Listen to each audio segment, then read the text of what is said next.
In this video, let's create a first-person character controller with smooth movement, jumping, and beautiful camera control.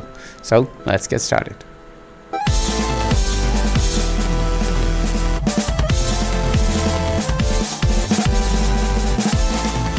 We'll start by creating a new scene for our player. We'll use a character body 3D as a base or / root node. We'll add a mesh instance 3D. We'll go to the inspector and set the shape to a capsule shape for our default player. We'll go ahead and create a new material, click on it and go to the albedo property and set its color to anything you want. I'll set it to red. Most of the time this player won't show up, but still need it. Go ahead and create a collision shape 3D.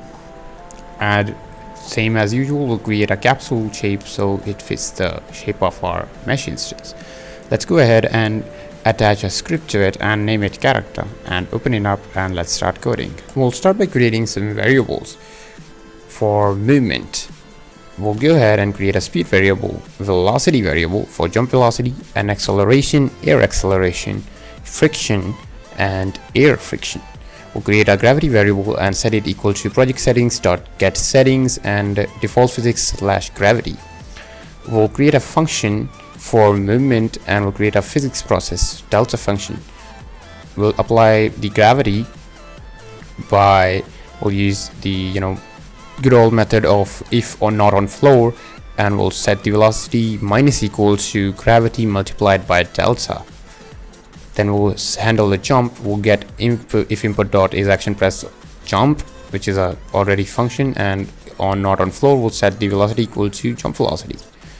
Then we'll get input direction by using a get vector and passing it for already set up actions. We will normalize this by creating a variable called direction equal to multiplied by transform dot basics converting into a vector 3 by giving it input dot x 0 and input dot y. This and dot get normalized to normalize it. We'll set up the current acceleration, so which acceleration we are using, the air acceleration or the normal one, and we'll do it by creating a variable for current acceleration, and we'll set it the equal to if acceleration if not on floor and else air acceleration. It's a simple. I mean if you are not on the floor, it's air acceleration. We'll use if direction, and if like direction as a value, we'll set velocity dot x equal to move toward velocity dot x direction dot x multiplied by speed current acceleration multiplied by delta. Then we'll do velocity dot z and velocity dot z comma direction dot z multiplied by speed current acceleration multiplied by delta in a move toward function. Then we'll decelerate, like slow down, velocity dot x move toward velocity dot x 0 friction multiplied by delta, and same for velocity dot z move toward velocity dot z 0 current friction multiplied by delta. And we'll just use the holy move and slide. Now that we are done with our movement code, let's start working on rotating the camera. We'll create some variables. We'll create a variable for mouse sensitivity. Now we'll create variables for node references, one for head and one for camera. We'll create this later. Let's create a ready function, and in the function called input.mousemode equal to input.mousemode captured. Then we'll create an unhandled input function and pass event as a parameter. We'll check if event is input mouse motion and input mode is equal to input mode dot mouse mode captured, and then we rotate y function. We pass in minus event dot relative dot x multiplied by sensitivity, head dot rotate x in parameter minus event dot relative dot y multiplied by sensitivity. Then head dot rotation dot x, we'll set it equal to we got clamp head dot rotation dot x will comma drag to radian, and we'll pass in minus 89.9 and comma drag to radian and positive 89.9. We'll create another if statement. We'll check if input dot is action just pressed toggle cursor. If input dot mouse mode is equal to captured, then we'll set mouse mode equal to visible. Else we'll input dot mouse mode is equal to captured. This is so we can toggle on between controlling the camera with the mouse or using the mouse.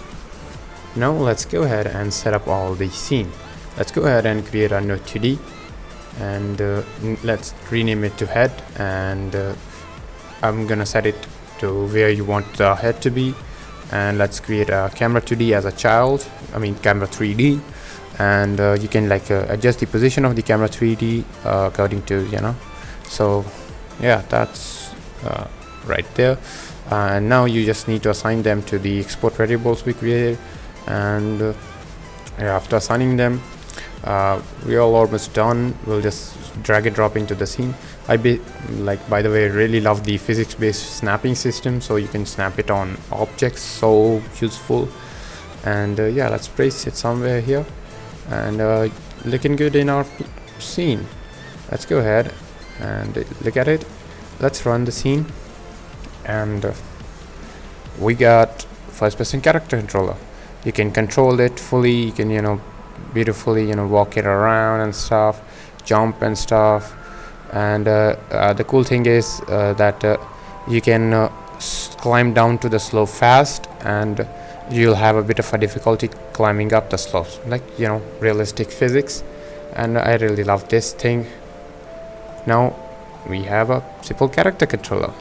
Now, by the way, a cool feature I created was if you run the game, and as soon as you run the game, your mouse disappears, and now you can control the camera with the mouse. You can say I move it around here and there.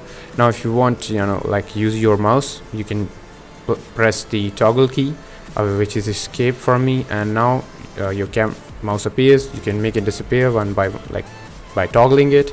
And I have set up the input map in the input section right here, input map, and you can see all of these left, right, up and down, jump, and all of these are set up. And you can set up new ones. I can add something I can tap out action, and then we click the add button, and it's added at the bottom. Click the plus button to assign a key to it. Press the key so it auto detects that, and we add that. And yeah, we can delete that, and that's just that. And yeah, that's it for today's video. I hope you liked it and it was helpful. You can download the script from the link in the description, and if you want me to create more tutorials like this, comment down below, and I'll see you guys in the next one.